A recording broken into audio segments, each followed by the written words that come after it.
Si 96% des Rhodaniens n'ont aucune difficulté à consulter un médecin, nous ne sommes pas tous logés à la même enseigne. Sur cette carte établie par l'ARS en 2018, on voit très clairement plusieurs zones en tension, ici en bleu, jusqu'aux portes de Lyon.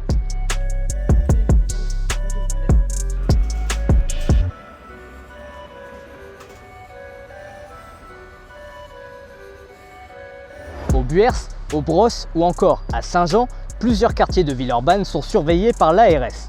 Au Tonkin, on compte seulement 12 généralistes pour 20 000 habitants, c'est 2,5 fois moins que la moyenne nationale. Installé ici depuis 40 ans, le docteur Bérény a mis 3 ans avant de trouver son successeur. Pour avoir contacté quelques plus jeunes médecins pour ma succession, j'ai eu par exemple quelqu'un qui venait de Limoges, qui m'avait démarché avant que je lui propose quoi que ce soit. Mais le jour du rendez-vous, dire « Oh, j'ai une proposition sur le centre-ville, ça correspond mieux à mes attentes ». Ce moyen détourné de dire que la banlieue, c'était pas vraiment ce qu'il lui fallait. Plus les gens vont mal, plus les quartiers vont mal, plus il y a à faire. Et ça n'a jamais été aussi vrai qu'à Givors.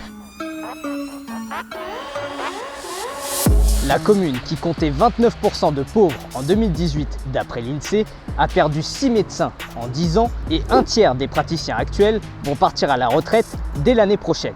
On a beaucoup de populations précaires, on a beaucoup de gens qui ne travaillent pas. Donc à partir de là, effectivement, peut-être que les médecins se disent qu'ils ont un meilleur accueil ailleurs. Pour pallier ce problème, la mairie a investi près de 600 000 € dans un centre de consultation d'urgence. Des études sont en cours pour mettre en place une maison pluriprofessionnelle de santé en 2022, capable d'accueillir jusqu'à 14 professionnels de santé. Très prisé des jeunes médecins, ces cabinets qui regroupent plusieurs praticiens ensemble essaiment un peu partout sur la métropole. On en comptait seulement 3 en 2014, ils sont 15 aujourd'hui. Leur avantage, un secrétariat commun qui permet de se décharger de toute la paperasse. Travailler en maison de santé nous permet de nous octroyer du temps libre. On sait que quand on n'est pas là, les collègues sont là, donc il y a une transmission, une permanence de soins tout le temps. Donc on travaille peu. Donc on doit avoir, alors on va dire qu'on fait 35-40 heures, donc ça paraît normal pour un travailleur en France, mais pour un médecin c'est très peu.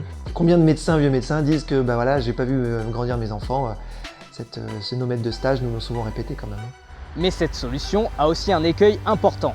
Face à des horaires restreints, de plus en plus de patients zappent les médecins de ville pour se rendre directement à l'hôpital. Au service d'urgence de Lyon Sud, jusqu'à 40% des patients admis en 2018 relevaient pourtant de la médecine générale.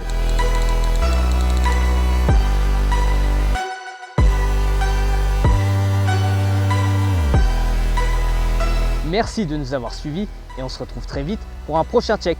Ciao!